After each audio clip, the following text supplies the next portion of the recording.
Welcome to Mind Tricks Radio, where we'll explore contemporary topics in psychology through interviewing creative and innovative thinkers in the field. I'm your host, Dr. Aaron Kaplan. Thanks for tuning in.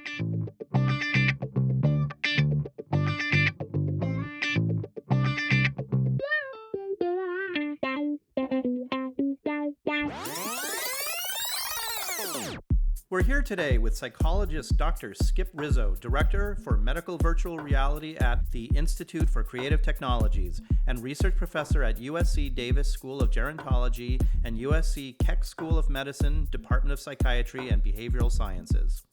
Dr. Rizzo conducts research in the design, development, and evaluation of virtual reality systems, targeting the areas of clinical assessment, treatment rehabilitation, and resilience. Rizzo received the American Psychological Association's 2010 Award for Outstanding Contributions to the Treatment of Trauma.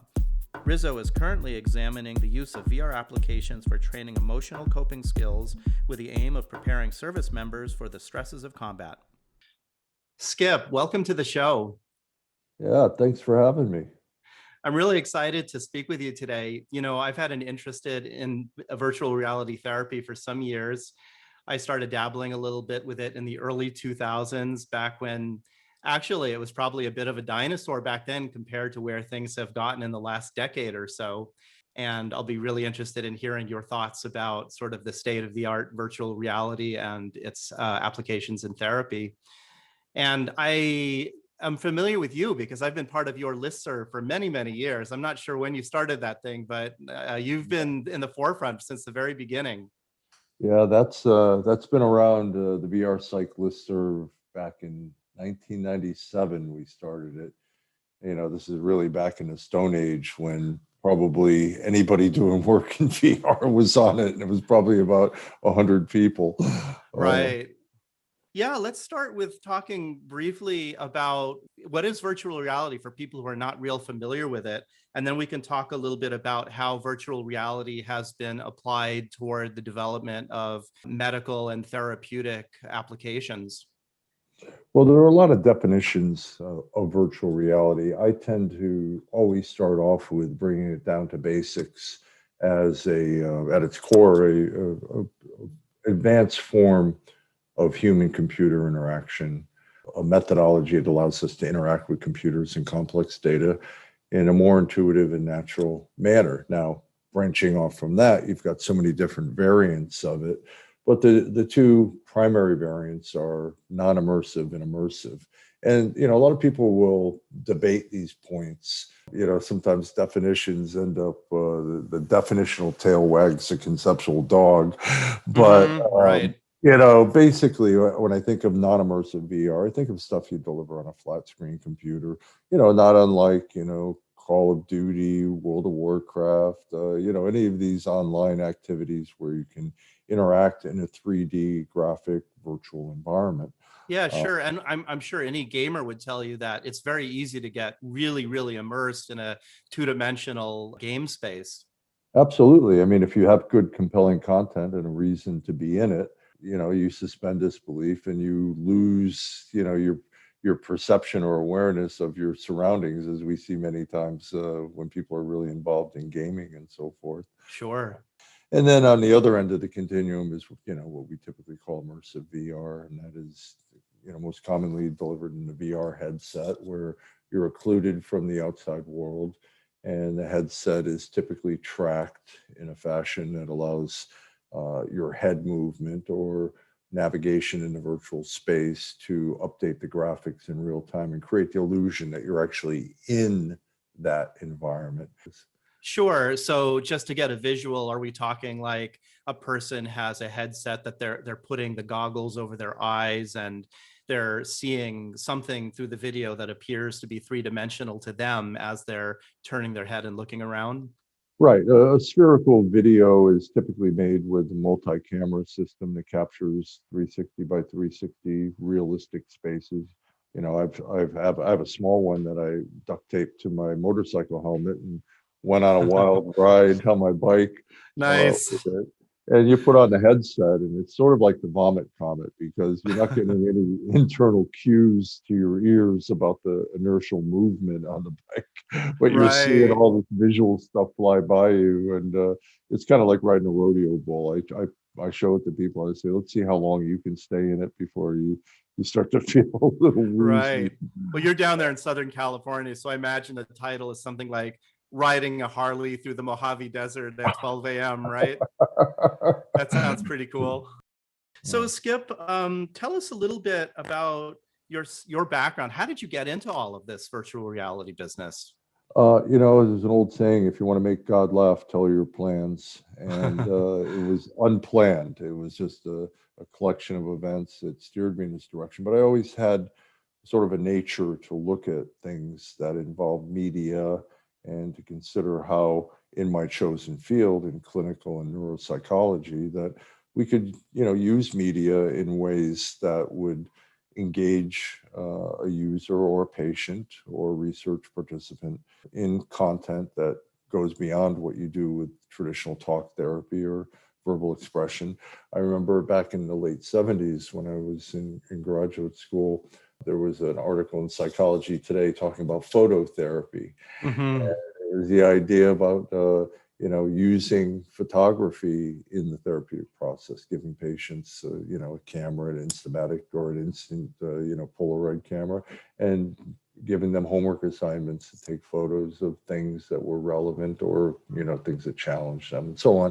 And I remember talking to some of my professors in this experimental psych class and saying, oh, this might be a useful tool in therapy, and they kind of looked at me funny. Psychologists typically are taught to be very cautious and Yeah. sometimes skeptical, which is good. I mean, you need that for good science.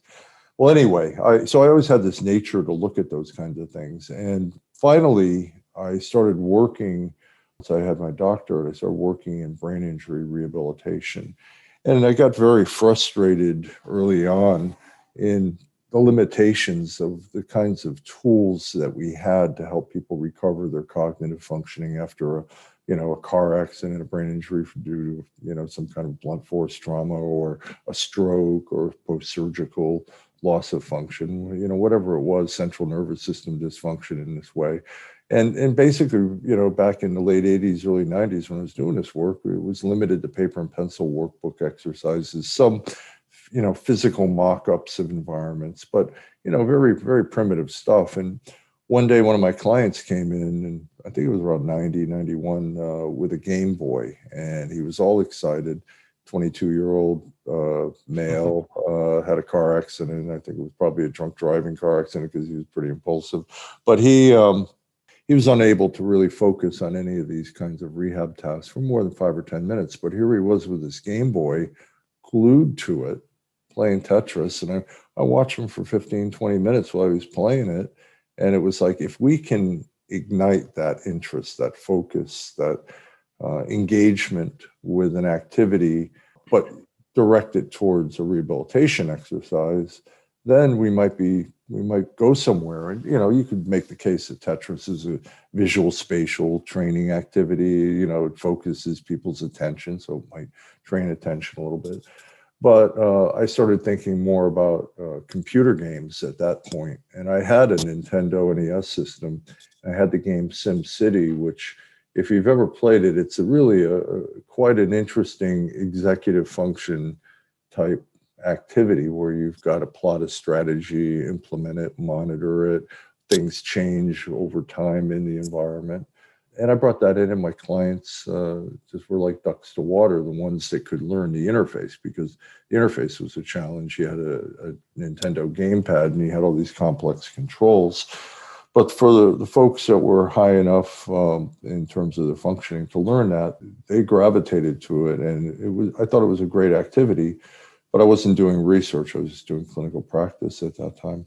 So then one day I heard an NPR report about virtual reality, and that's when all the lights went off. And it was like, wow, we can build, just like an aircraft simulator, we can build VR environments of everyday functional environments, maybe gamify some of the activities in there, and we can do rehab in this compelling context. Now, At the moment, I didn't realize how primitive VR was back in, I think, 92 or so. Yeah, for But, sure. I got all excited about it, and I bought a few books and started reading up on it. And one day I went to my boss at this rehab center. I said, "Hey, I think there might be something to this VR stuff." And she goes, "Oh, that's quite interesting. I just got this flyer in the mail." And it was a flyer for a conference called Virtual Reality in Persons with Disabilities. And then she said, "Well, look, if you want to go to it, the center can pay for it, and you can see if there's something there." And I went, and I just observed at that point. But I saw nobody was really not doing anything cognitive work, but there was some physical disability, primordial kinds of stuff, teaching people wheelchair navigation. Very early work by Dean Inman at the Oregon Research Institute. We're teaching children that how to drive a motor vehicle essentially in VR, and that was very inspirational. So I went back, and for the next year at the conference, I wrote a paper on how we could apply all this for cognitive assessment and rehab. And I met a lot of people that next year. I met Walter Greenleaf, who's been a lifelong buddy since that time. I think it was 94 when this happened, 93, 94. And that was really the start of it. And I realized that at that time, though, there was no way I could do it in my clinical work. There was, equipment was very expensive. So I ended up taking a postdoc position at USC in the Alzheimer's Center, simply because I had the neuropsych skills, but it was across the street from computer science. And so once I had the job, I'd sneak over to computer science and knock on doors and talk to people about this kind of stuff about applying VR. And one guy, this guy Ulrich Newman, said, "Hey, I got a friend here that got some new equipment and he wants projects. This sounds like it'd be right up his alley." And I met him, and sure enough, we started building visuospatial applications on a 3D projection system, an old system called an Immersidesk. And it required a $200,000 Silicon Graphics computer to run it. It was back then.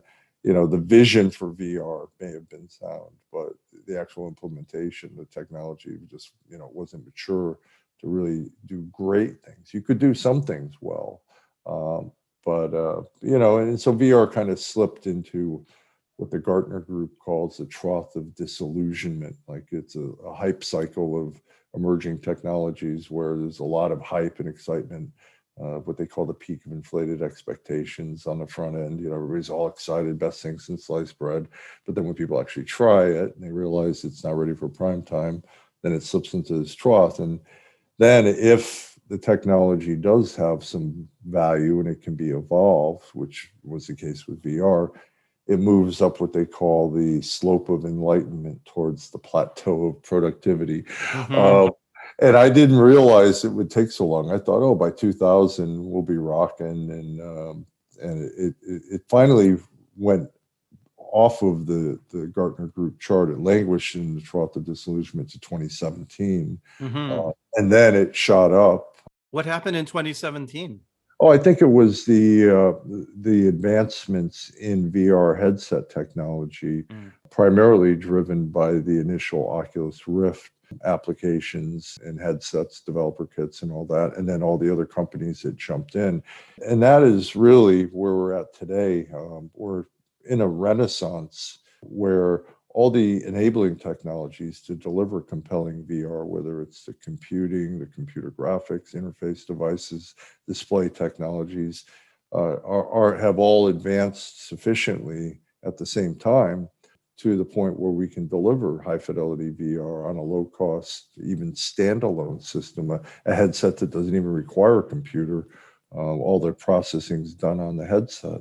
So what happened basically in those intervening 20, 25 years or so was the technology caught up with the vision, so we could actually do real good VR. Incrementally, it got better, of course, and we did a lot of research at different levels of the technology.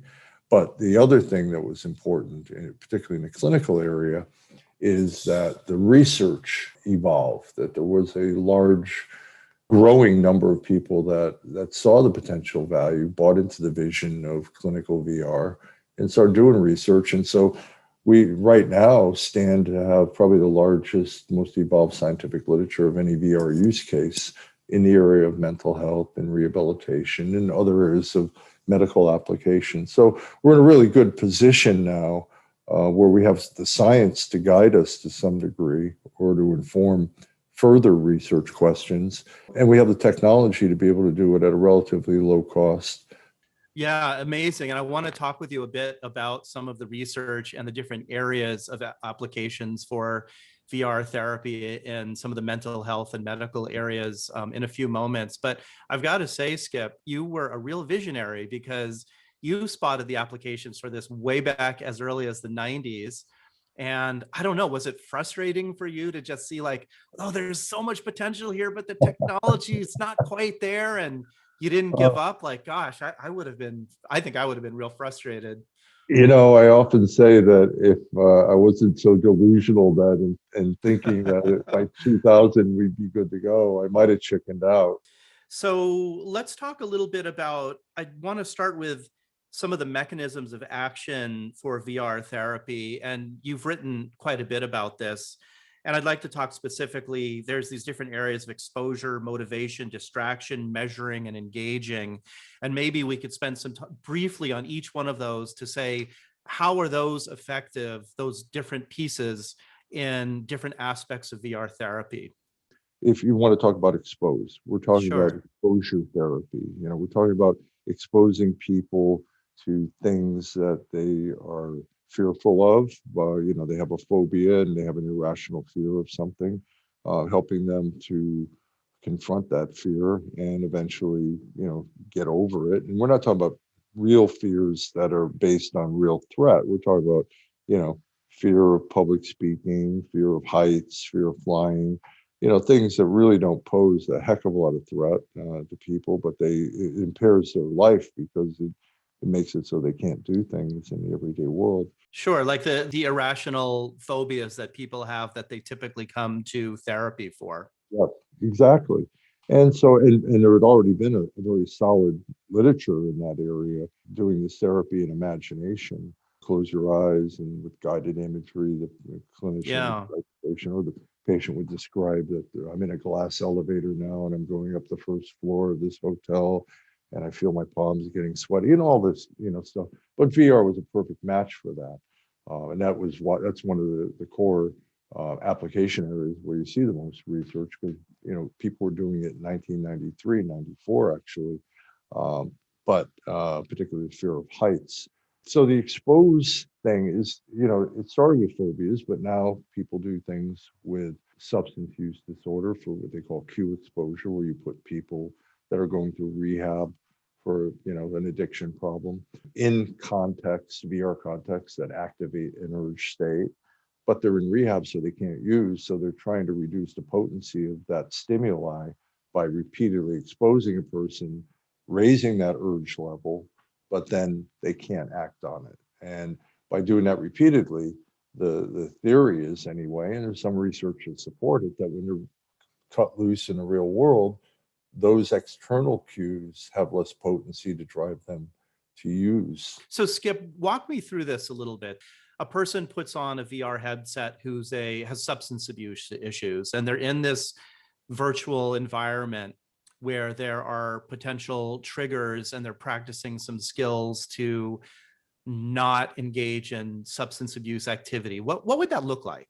Give us a picture of that. Sure, you think about in the real world, somebody gets out of rehab and maybe they ride home and they drive by their favorite bar and there's their best drinking buddy outside waving them in and all that. Well, you can do things like that. You're never going to replicate real reality exactly for that person, but you can activate those kinds of emotions and those kinds of urge states repeatedly in this context where the person can't follow through and use. So when you put on the headset, you might be outside of a bar or outside of a crack house or shooting gallery, or if your addiction is gambling, you might be outside of a casino and you hear the sounds of the bells of the slot machines going off from outside. And a person, gets kind of used to that, and then they're encouraged to go in, and they go into these environments where there are whether it's a social gathering and people are at a party smoking pot or doing drugs or drinking a lot of alcohol, and your job really is to raise that urge level. A lot of times you have to bring in other cues, social cues, like somebody coming up to you and offering you a drink and so on. And so on one level, you've got this behavioral strategy where you're trying to habituate somebody to be so activated when they're in that situation by doing it repeatedly and have no follow through. But on a more cognitive level, teaching people the kinds of cognitive behavioral strategies for drug refusal or for shifting their focus to something else. I used to run smoking clinics back in grad school, and one of the first things we would do would be to have our clients in the first week. We'd say, write down on this index card the 3 reasons you want to quit, and on the back of it, the 3 benefits you'll get from quitting. And so they do that, and then we take them and type them up, make them look real pretty, put them in a laminated thing next week and give it to them and say, all right, now when you're in a high risk situation and you're dying to have a smoke, pull this index card out real quick out of your wallet and just walk through it. Either say it aloud or think each of these statements aloud, in your mind maybe. By the time you get done going through those, you're cued back to the reasons why you wanted to quit in the first place. And a lot of times that intensive urge will have passed. So that would be an example of a relapse prevention strategy. So a therapist, I imagine, is probably working with the patient who's doing the virtual reality therapy, teaching them cognitive behavioral strategies, but then allowing them to be exposed to that kind of environment through the virtual reality, as opposed to just imagining what it would be like and then finding themselves in the environment. Right. I think what VR does is it makes that imagined stuff less abstract and more concrete. And I think that concrete element, ties into areas of the brain, even though it's only a simulation. Your brain is reacting, at least the emotional areas of the brain react to the content in the simulation in similar fashion to how it reacts in the real world. And it's the same process as well with treating PTSD, where you help a patient to go back to the scene of the crime, if you will, and confront and reprocess these difficult emotional memories from the traumatic event they went through. Sometimes people say, "What, are you crazy? Why would you do that?" But the short answer is we do it because we follow the science, and the science shows that type of confrontation and reprocessing really does reduce some of the symptoms of PTSD and lead to better outcomes. I guess this still falls under the rubric of exposure. Yes. And I know you've done a lot of work with PTSD. There's the Braveheart system that you've Brave Mind. implemented. Brave Mind, sorry. Braveheart was a movie with Mel Gibson. Right. Because we're talking about the virtual reality, so we're more mind than heart, right? So there's the Brave Mind system that you've developed at USC. Tell us about the environments and what's that like being exposed to that in virtual reality. Sure.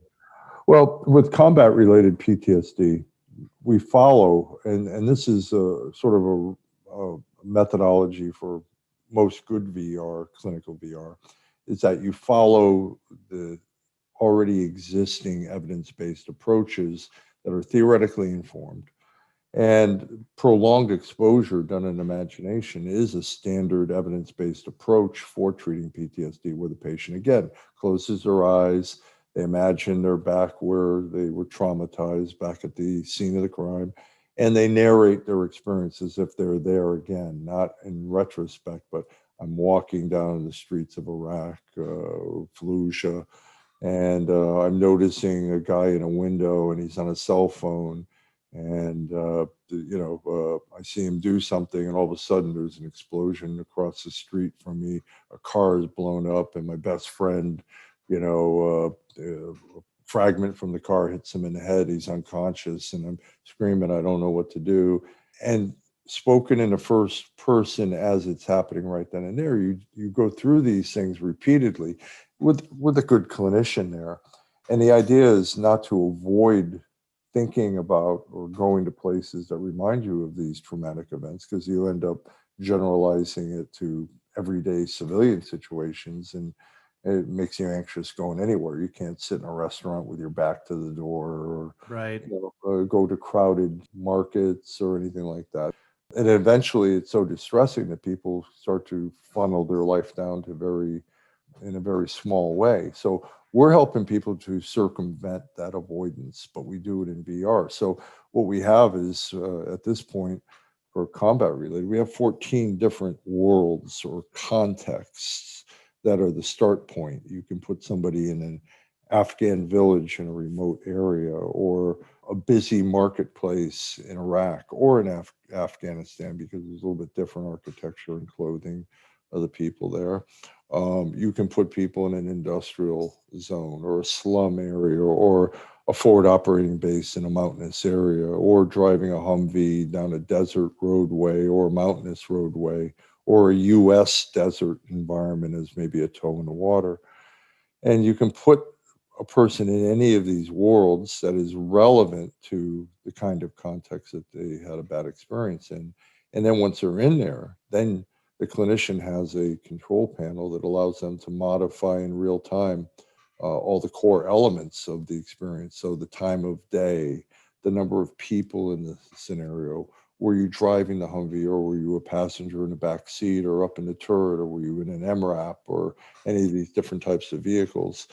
And the clinician can make helicopters fly over, jets fly over, characters shoot RPGs from rooftops. Well, so they're actually being exposed to combat in these environments as well. Yes, yes. Wow. And doing it at a pace a patient can handle. I mean, Sure. we follow the same protocol done in the imaginal evidence-based approach of prolonged exposure, typically 10 sessions. The exposure doesn't start until session 3. Mhm. And there's a lot of other things that go on with the therapy, but basically, we're helping people to confront and reprocess these difficult emotional memories, but in a safe place with a clinician. And if it's too much for them, they can take a pause, although the clinician's job is to kind of push them not to avoid, not to tap out too early, sit with the anxiety, it will dissipate.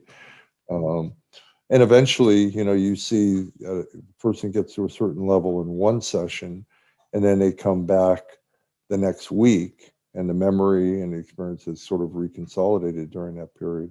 And now they can go back into that world, at that level, and have a little bit less anxiety.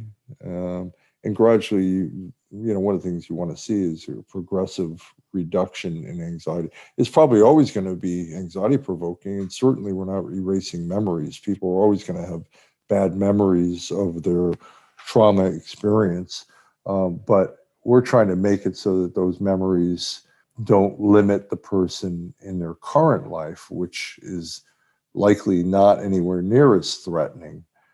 Now, we're working towards building these things out to focus on civilian applications, like with police officers, or first Wow. responders, or docs on the front line of COVID that have had, a hellish year and a half. At its core, VR is ideally suited to create these experiences. Certainly, there will never be an exact replica of what the person went through, but it is enough. It's close enough to emotionally activate them. Yeah. So PTSD just seems like a natural fit for VR therapy. Can we talk a little bit about some of the other anxiety disorders? Circle back to that. You talked about public speaking phobia. I think you had mentioned flying phobia. There's all sorts of phobias that affect people in their day-to-day lives. How would these be approached in a VR therapy environment? Well, public speaking, let's get that one out of the way, because that's the most It's common phobia huge. that people report.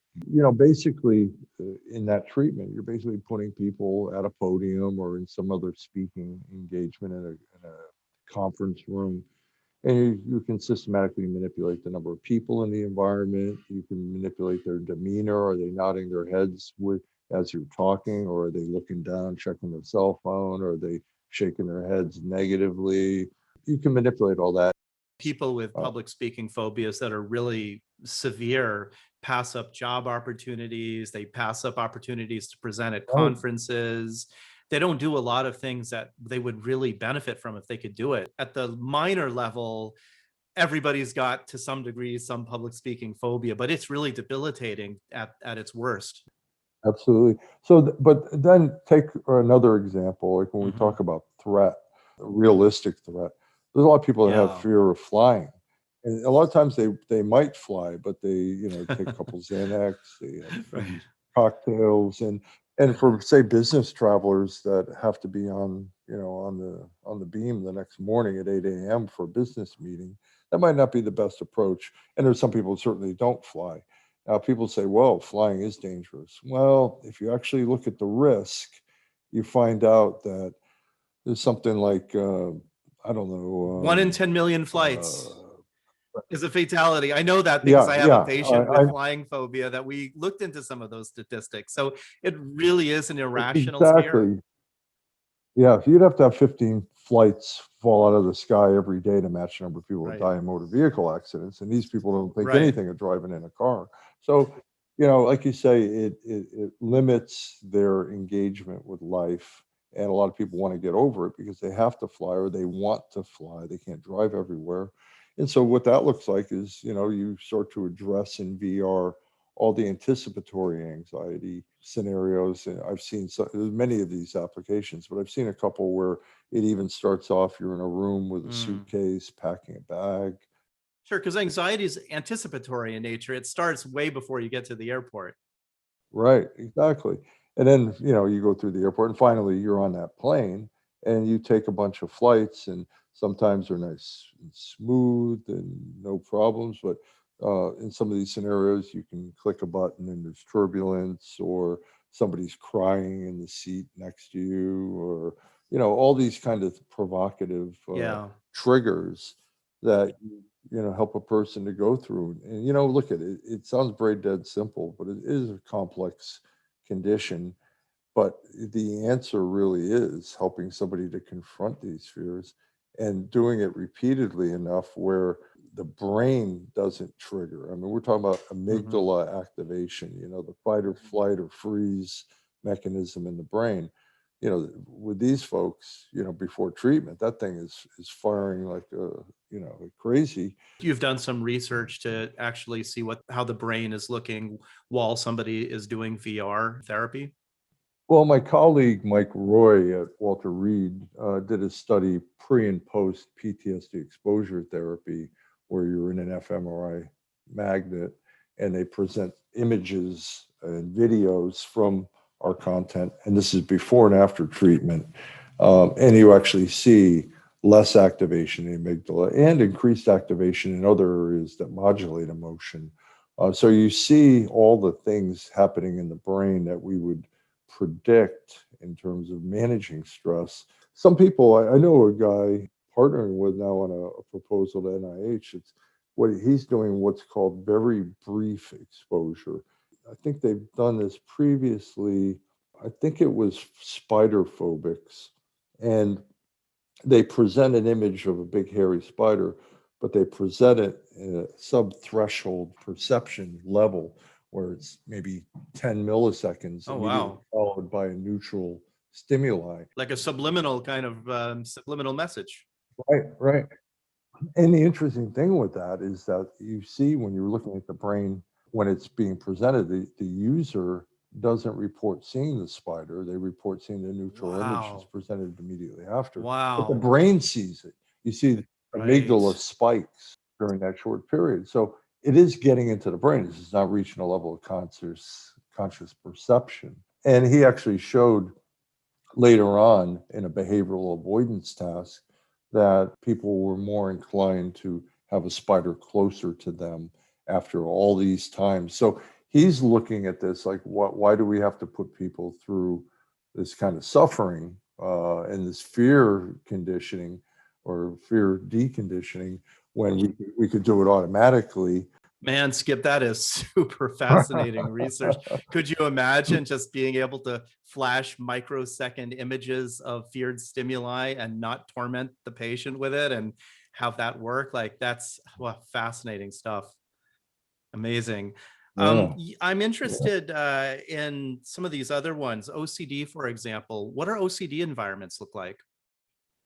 I'm not all that familiar with what's been done in that space. I think there's one or two groups that have built these things out, and we had explored the potential of doing it with people that are checkers. That they if before they Yeah. leave their house, Stove off, the lights are off, the heater's off. Yeah. yeah, and they'll walk out the door and walk to their car and say, you know what, I don't think I really checked it well enough. I Right. got to go back in there. Yeah, that's classic OCD. Yeah, so and they do it 100 times. Right. That's where it's Yeah. really impairing. And so we built out a virtual home that had these kinds of functions on them, but we never got the funding to follow through and do a clinical trial with it. That's just Hmm. sitting on a hard drive somewhere. But I think other folks is contamination fantasies. That if you touch something, you're going to have a disease from touching it. I imagine with things like the contamination and the touching now with the headsets, you can actually see your hands. Like with my Oculus, I can see my hand reaching out and Mhm. grabbing things and touching things. So you actually have the sensation of, Right. well, it's not a physical tactile sensation, but actually seeing yourself reaching out. Right. And that's a good first step because then, you can go to a mixed reality environment where those stimuli are tagged to actual physical objects. And a person sees that they've been touching this virtual apple, 100 times in the context of a supermarket. And then one time, all of a sudden, you put a real apple in that Yeah. spot where they're going to reach for it and actually get that tactile sensation. Hunter Hoffman did some very early work with spider phobics in this area where he had a hairy rubber spider attached Nice. to a tracking device. And, originally people would reach out and they would touch a tracking device where this 3D graphic was, and you could put the tracking device on the person's arm or on their leg or whatever, and the spider would be there. And then he got the idea, let's take the tracking device and put it inside this hairy rubber spider. And so now you're reaching for it, and now you're touching this thing. Nice. It must have freaked people. He had to tell them in advance that was going to happen, but Right. But you could do that. You could do that with rubber yep. snakes. You could do it with, in Hawaii, we've got centipedes. Like there's all sorts of ways you could do that.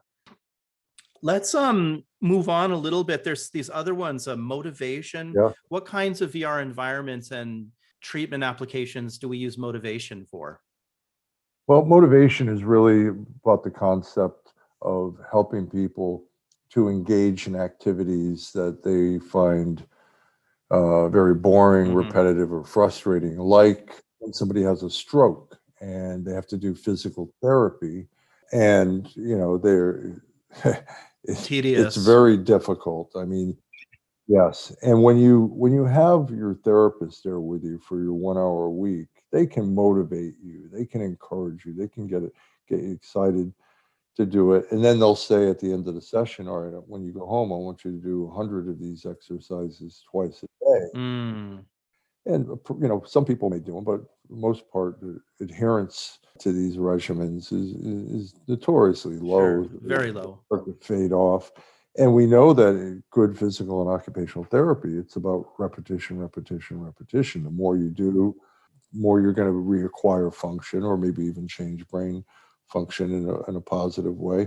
And this goes right back to what I was saying with my client that brought in the Game Boy. He, was motivated to interact in that game-like context to do a cognitive activity that if I said to him, okay, here's a paper and pencil thing, I want you to track the movement of where this object would go and draw a line to it, and or come up with something that was very Yeah, boring, which is how most of it was.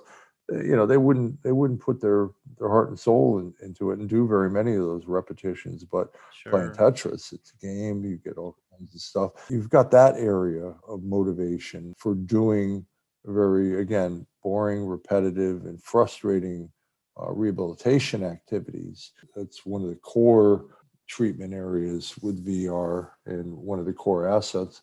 But you can also motivate people to do things that they wouldn't have the patience to do in regular life. So, say, for example, you've got somebody with chronic pain And, you want them to learn a certain exercise to Mm-hmm. help deal with their back pain or their neck pain or whatever. Again, very boring, but you put that in a game context, they may do it. But alternatively, somebody with chronic pain, you can engage people in activities that might be helpful outside of the VR world. So, for example, teaching somebody mindfulness strategies for chronic pain, that's a Mm-hmm. common practice. But if anybody who's gone through mindfulness training knows that you don't get the effect in the first go round, it takes a number of practice times before you start to feel this sort of a calming, inward focus experience. And so, the classic with mindfulness is here. I want you to take one raisin, just put that one raisin in your mouth and focus on its texture. Now, focus. I mean, you go to somebody with chronic back pain and say, I want you to take this raisin, I want you to focus on it. They're going to look Yeah. at you and say, "What are you crazy? I got back pain. What is this going to do?" But if you do these kinds of activities, focus people on mindful state or meditation, standard relaxation stuff. You do it in VR and in maybe an idyllic environment or an Mm-hmm. interesting environment or an environment that's soothing and calming. They may be more Mm-hmm. apt to do it, and hopefully that would care, because you can't wear a VR headset 24/7 to distract yourself from your pain. That's where Sure. the distraction comes in. Helping people with acute pain get through a medical procedure by distracting them in a VR headset with a game. With chronic pain, it's a different animal. You got to teach people things that they then use outside of the VR experience, and VR might be a useful tool. Yeah. It is a useful tool. Yeah, so I imagine you could create environments where somebody who doesn't want to do something, or it's painful, or bored, the task is boring, they have some kind of an objective to achieve in VR that helps them with whatever it is they're trying to accomplish. And it's more motivating because the VR environment's more interesting for them to be in. Like my dad, he gets on his stationary bike during COVID and bikes up Kilimanjaro. So, right, that's motivating for him Yeah, rather than just sitting there in his yeah. boring office, being on his exercise bike. So, would that be an example of that? That's exactly an example, and that was one of the core concepts that drove the idea that we could motivate physical rehab more by putting it in a compelling context. There was a lot of research showing that people will exercise more when they have an activity, like even if it's just watching a TV or playing some kind of if they can play a game, and that's just at its core, it's Yeah. motivational psychology, and that's why motivate is so important in the five core elements of what VR brings to the table here. Skip, there's a few other kinds of disorders that you've mentioned, and I'm really fascinated and curious about the VR applications for them. You talked about in some of your writings about autism spectrum disorders and how people with autism or on the spectrum could be engaged in virtual reality therapy in ways that are helpful. Could you tell us a little bit about that? Our project, which was sponsored by the Dan Marino Foundation, the famous Mm-hmm. football player from Miami, he had a son that was on the high end of the spectrum. Sometimes people refer to it as Asperger's syndrome. He started a foundation, and the foundation focused on how do you help people on the high end of the spectrum become functionally independent. And a lot of times, these folks are more than capable of doing a job, of working independently. They may seem a little odd or whatever, but they have a hard time with their social skills.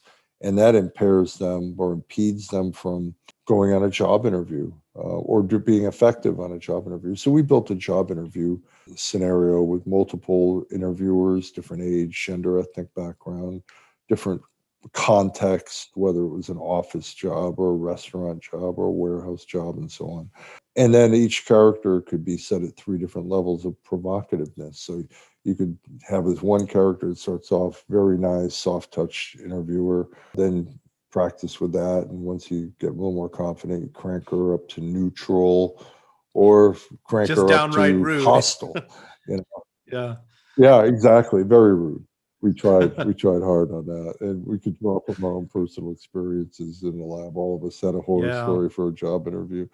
But the interesting thing with that was that these are folks that sometimes it's overwhelming for them to interact socially with a real person. The complexity or whatever the factor is in all this, it's very difficult. But they were very much like ducks to water on their interactions with 3D graphic characters, and they felt relatively safe and they could practice. And in the first study with it, I think it was a sample size of 64 folks. You saw when you tested them in a real world interview, and there was a structured rating scale for measuring performance, and then gave them 4 trials of practicing in our vocational interview training agent scenario. They got progressively better during those 4 trials. The first time they did it, it was the same level as the real world. But after they practiced and did it again and again and again, they got better. And then when you put them in a real world context again for the post assessment, their scores showed that what they learned in VR translated to their performance in the real world. And I thought that was Yeah. very useful. That project now expanded to veterans that are having a difficult time after leaving the service, a lot of times with PTSD and so on. We built out a version for that. We're a version that we're using with the LA probation department in a study that's upcoming this fall. It's got different questions in it. For the most of these different questions are the ones on the high end of Mm-hmm. hostile, provocative, like, well, you're a juvenile delinquent. What makes you think I can trust you? Or you're a veteran. Oh, you ever kill Mm-hmm. anybody? Or oh, you don't have PTSD, do you? You're not going to wig out on us. These are inappropriate questions, mind you, but they're the kind of questions that do get Sure. asked from time to time, and that people are fearful of or worried about, and they get to practice. So it's a combination of a skill learning activity and how to represent yourself, but also reducing your anxiety by Sure. repeated exposures. And there are other groups that have been doing work like this with people on the spectrum, and dipping down into the folks that are less high functioning, helping them to recognize facial expressions with virtual characters that might be helpful in their everyday environment, or having difficult conversations with family members and friends. There's a group in Dallas at the Center for Brain Health that has built out an application called Charisma, which is really a small city with all these environments of schools, coffee shops, stores, and so on, where you can go in there and you can practice your interaction across a range Wow. of contexts. And I think it's really a good strategy to be able to put somebody in an environment that's manageable for them. These are avatars, or these other people, like in something like Second Life, where other people are interacting in the environment. The Dallas group did originally, they used Second Life, and they were avatars. They were driven by real people outside of the scenario. And then the Charisma app is avatar driven as well. You've got trainers that play the role. So you've got a high level of credibility in terms of the vocal representation, and the going with the flow of the conversation and so on. But it's not automated. Now we're doing work with what we call agents, virtual human agents, where there is software that can understand, Yeah. speech to text, take that text, use natural language processing, and in real time understand what the person said, like, Alexa or whatever. And then the character has a repertoire of responses so that you can do Mm-hmm. some of this independently with practice. The job interview is brain dead simple. It's all on rails. It's just characters asking questions of the user, maybe having some off the cuff response after the user responds. But so there's all these different levels of virtual human engagement that can be brought to bear to address a range of problems. But the literature on this stuff, like say for social phobia, is quite positive. A fellow by the name of Stefan Bouchard, up in Canada, a good colleague, he has shown that VR exposure for social phobia is more effective than actually doing it in the real world with Wow. trained actors. And yeah, and part of that simply is because you only have a limited number of training trials when you have to bring in actors to play the Sure. role and to do the real world role playing. But in VR, you can do it hundreds. Well, it's like flying phobia. You can't get on a plane and expose yourself to flying over and over again because of the cost and the hassle involved.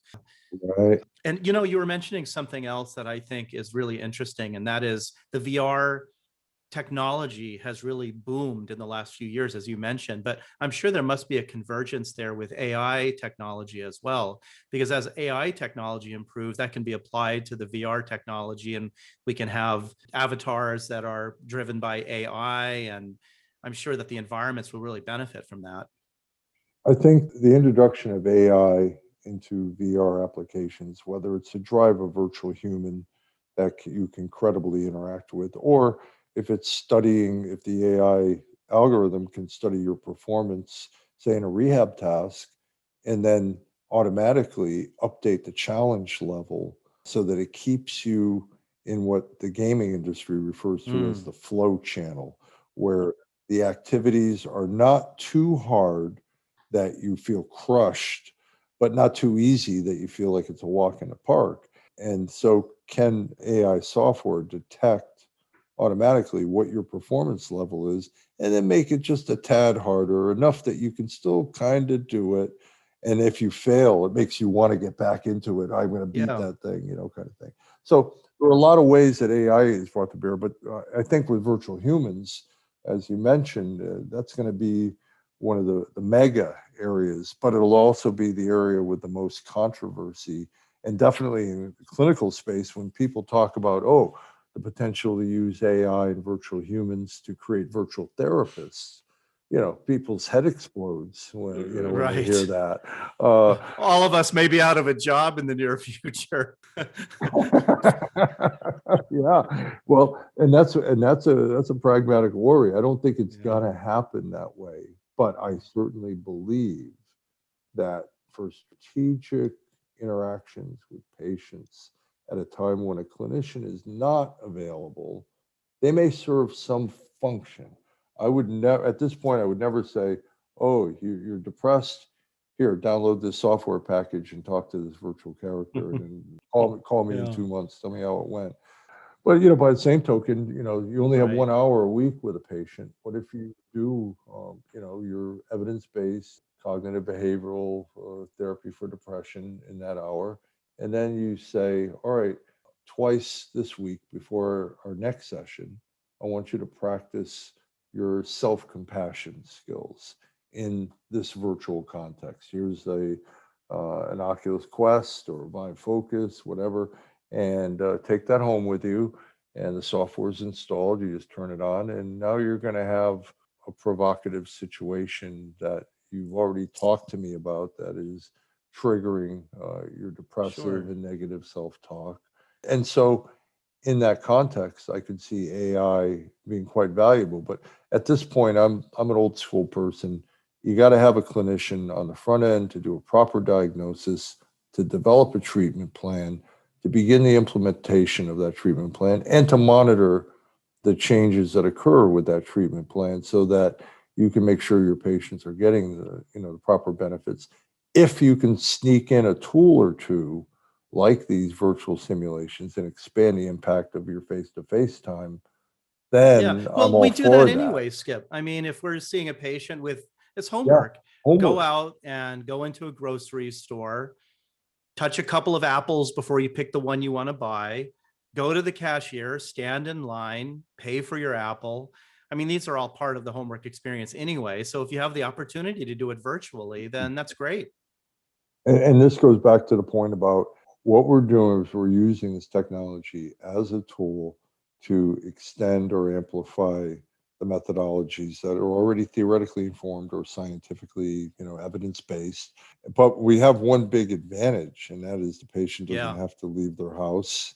They're going to be more likely to do it. And with the right software and all privacy issues aside, we can tell how many times they actually went to that virtual supermarket and how many times they actually touched the virtual apple in the VR environment. We can monitor their adherence to that homework. A lot of times patients do, I hate to use this word, but they'll bullshit you.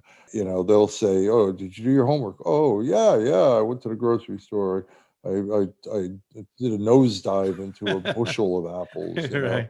So there's a couple of other disorders that I was thinking about that you've written a bit about that seem really interesting, and I'm wondering how this works in a VR environment. What about psychotic disorders? Psychotic disorders were an area that in the early 90s, people wrote articles about hands off. You never should put someone in an altered reality that already has reality testing problems to begin with. Yeah, that would seem to be like the knee-jerk reaction that most clinicians would probably have about this. Right.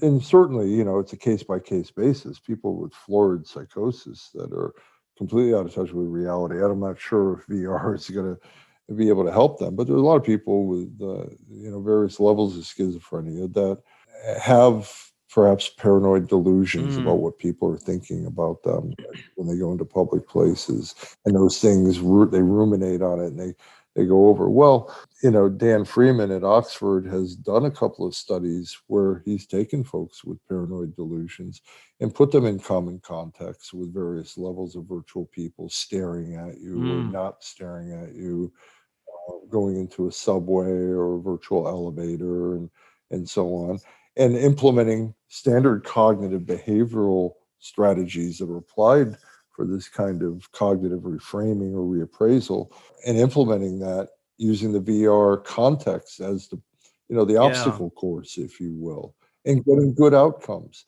Now, the other end of the schizophrenia or psychotic disorders area is, there's also been quite a bit of work looking at the cognitive functioning of people with various levels of schizophrenia, or do they have impaired executive function? A friend of mine in Israel, Avi Peled, had built out a Wisconsin card sort type task in VR, going through an Egyptian temple to make decisions about how and where you go. And he wanted to study executive function in this population, and in fact, did it effectively. And people didn't freak out. They didn't, he certainly probably put a lot of great care into his subject selection, but there was nobody that got out of the Egyptian temple and thought they were a pharaoh afterwards or anything. But again, it's not bad to be cautious about maintaining the safety and well-being of your patient. The problem comes in is if you're so overcautious that you don't use things that they could get some benefit from. With the PTSD work, there's some old school clinicians that are not very favorable about tech apps for a variety of reasons. In fact, one of the founders of the field of prolonged exposure, I won't mention her name, but she's the grand dame of this. She hates VR. And one of the common critiques was, there's too much of a potential to re-traumatize people, to make them even worse. Yeah, it's an empirical question, right? And there is, and people have studied it with what they call deterioration analyses, where they look at the people who don't benefit, not looking at all of the glowing success stories, but looking at the people that either stay the same or show less function after therapy. And there was one that came out in Journal of Anxiety Disorders, January 2019, where they documented that the use of VR in PTSD and anxiety disorders did not result in significantly more negative results than any other treatment.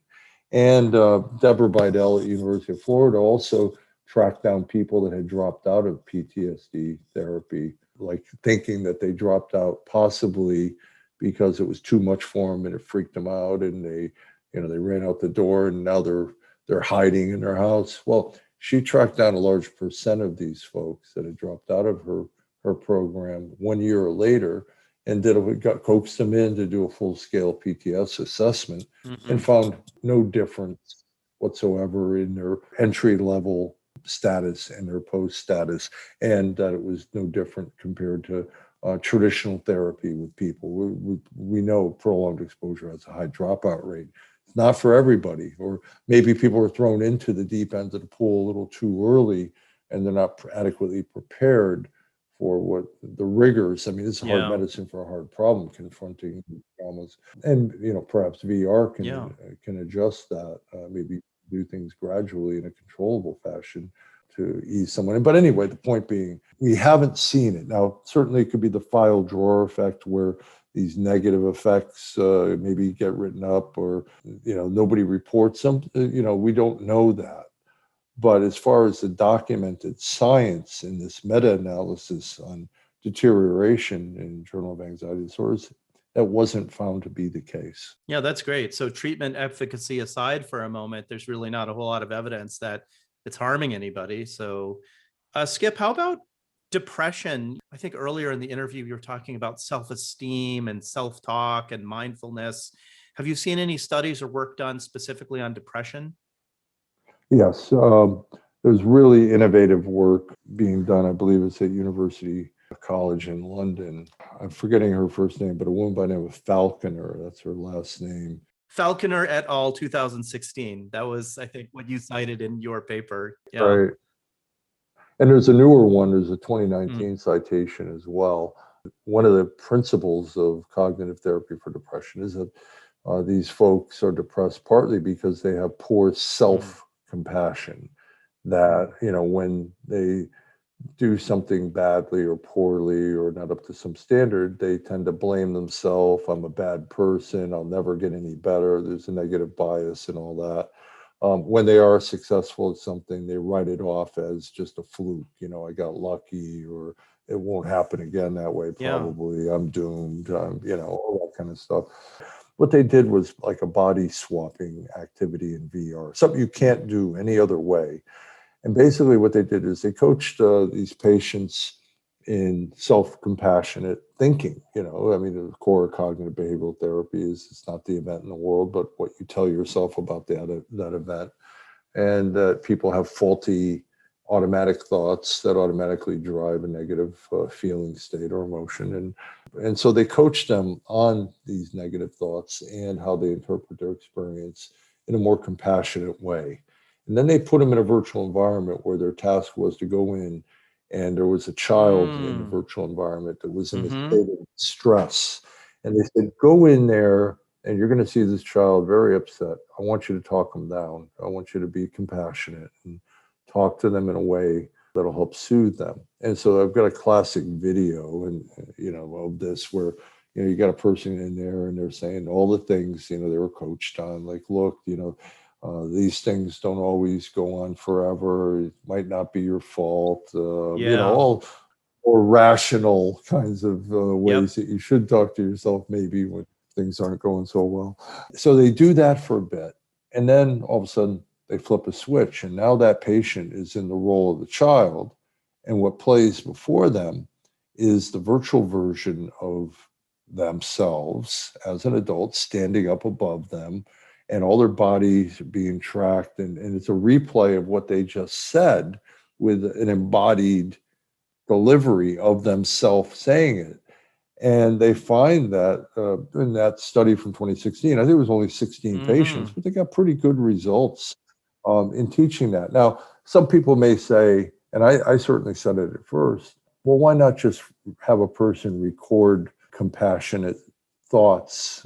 They might, read from a script and record that, and then play it in their ear while they're facing a challenging event, and maybe their own voice, maybe you modulate it and it sounds like a dreamlike inner world thought, whatever, you could do that. And I think that's in fact the study that's going on right now.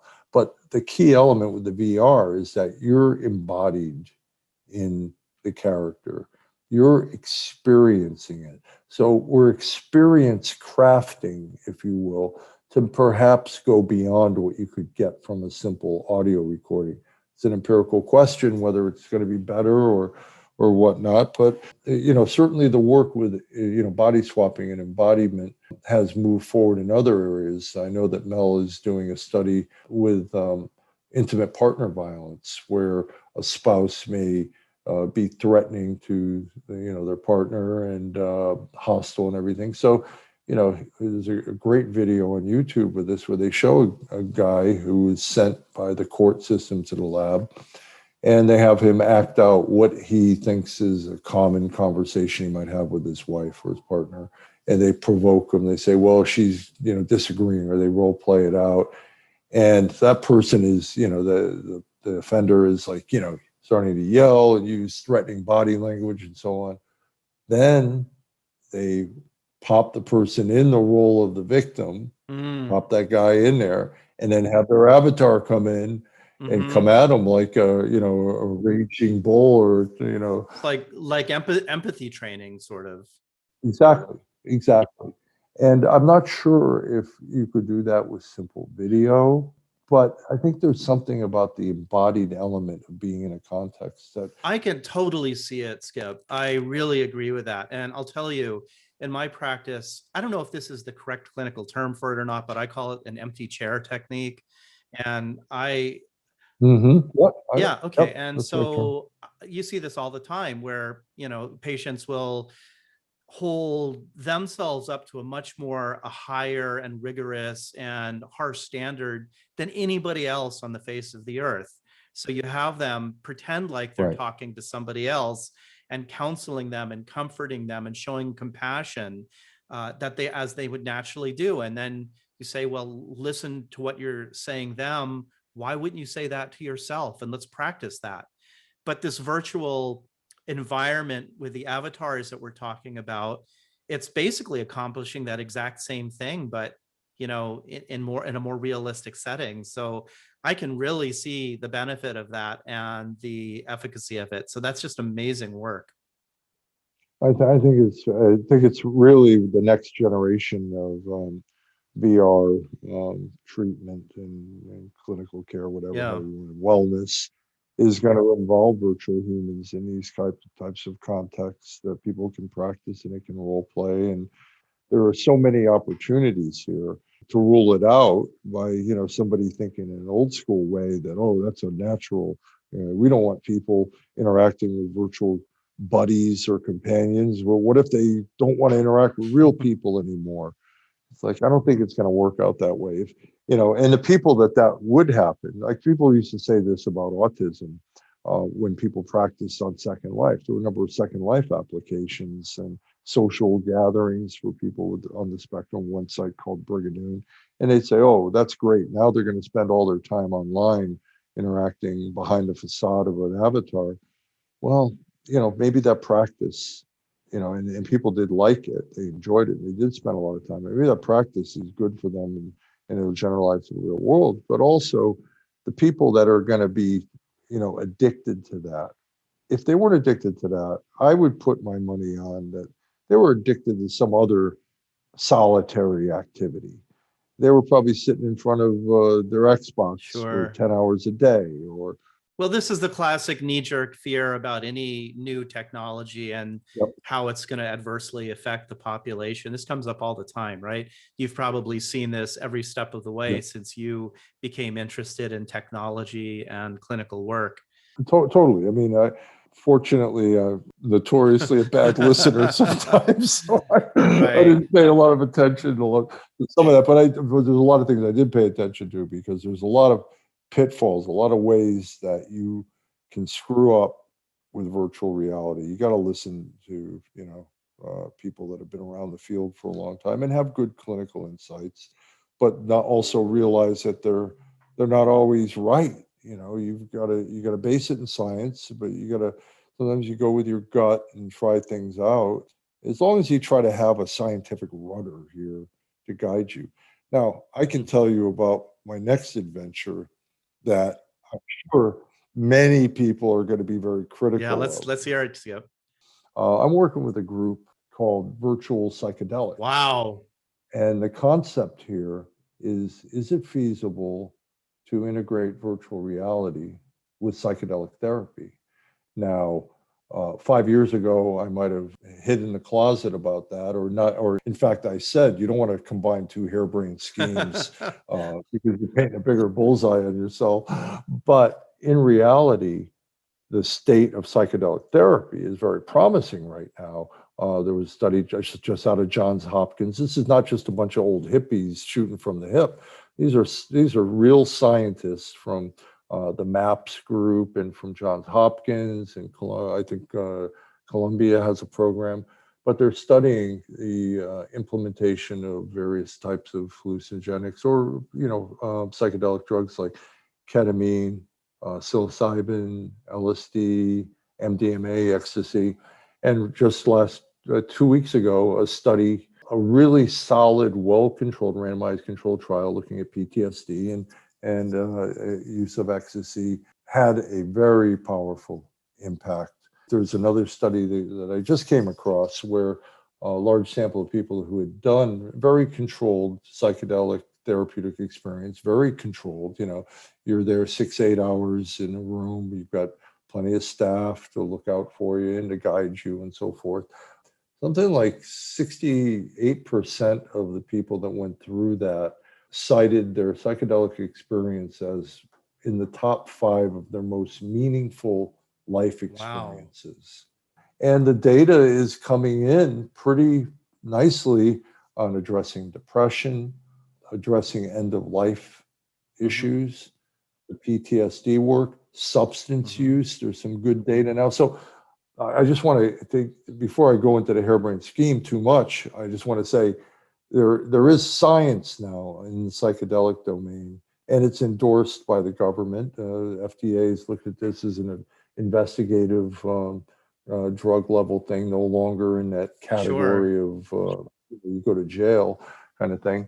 Well, I wouldn't propose using VR for a whole therapy session, but I believe that what I call experience crafting can be done using VR as a tool at strategic junctures during the trip, depending on what the clinician, what the patient's therapeutic objectives are, informed by an expert clinician, and so on. So, say, for example, in this area, people talk about set and setting.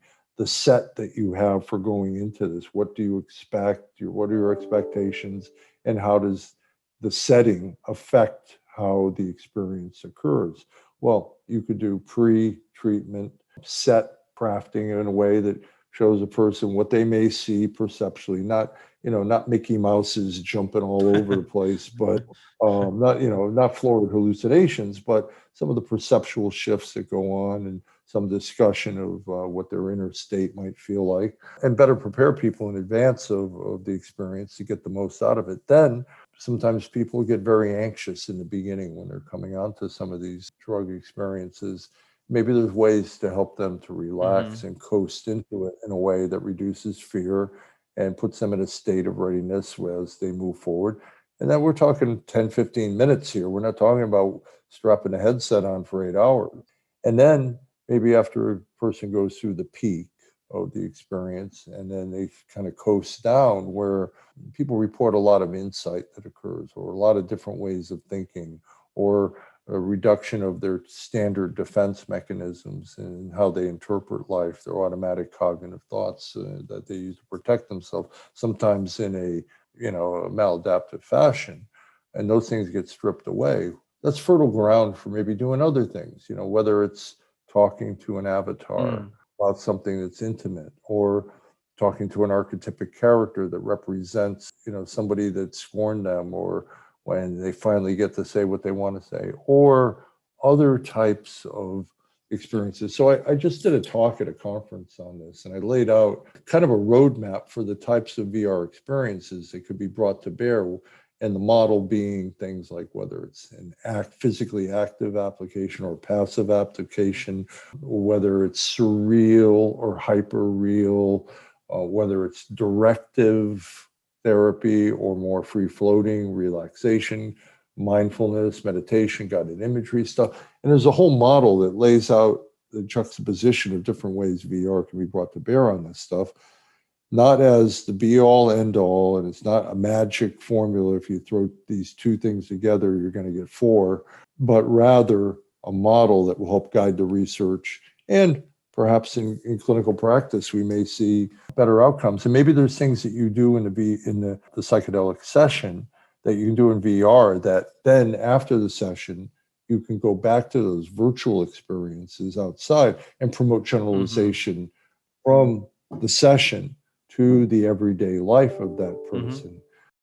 It's really, really fascinating, Skip. If I understand you correctly, then the therapeutic intervention with the psychedelics would be the primary thing, and then the VR environments would be sort of an augmentation of what's going on with the psychedelic therapy. Is that sort of the way you're conceiving it? Yes, I look at it exactly like that. Again, I call it experience Mm-hmm. crafting. It's not making a person have this total experience, but you craft certain elements at strategic junctures. And, you've got a disruption of thought and emotion on the inside. That's transient, but there's potentially long lasting effects. And certainly most of it has been positive, but we have to be, again, patient safety is our first hallmark concern. That experience that a person has inward can be somewhat governed or shaped or crafted by what their external surroundings are. And currently in psychedelic therapy, it's, you're in a quiet room, you bring your own music if you want. Some places you've got scent candles or whatever, but they're in some sense trying to craft an experience of non-threat in that kind of a context. And you have access to a person during the whole experience if you want, or you can have a solitary experience. Well, I look at VR as just a tool simply to facilitate the crafting of an experience when there's a logical rationale based on sound clinical principles and the objectives of the patient. So that's how I see it being implemented as a tool to amplify the impact of this already emerging form of treatment that certainly we've got to do more research, and that's what I want to do, working on putting together content that could be available to facilitate this kind of research. And then that's where my model comes in. I'm presenting just a roadmap for how you might be able to do this. I'm not making claims that it sounds amazing. Like I can't think of anything that's more cutting edge than psychedelic VR therapy. So once you get a little further down the road on that, I'll have you back on the show if you have some preliminary studies or work you've done with it, because I think that's really fascinating stuff. Yeah, it's got me really excited.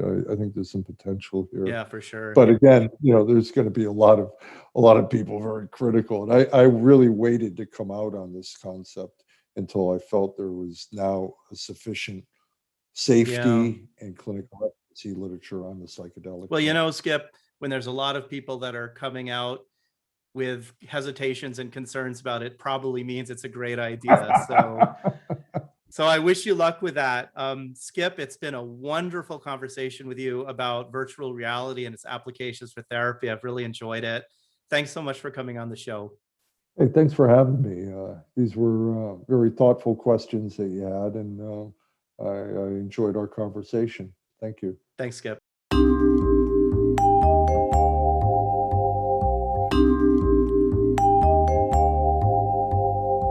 Thank you for listening to Mind Tricks Radio. I hope you have enjoyed the program.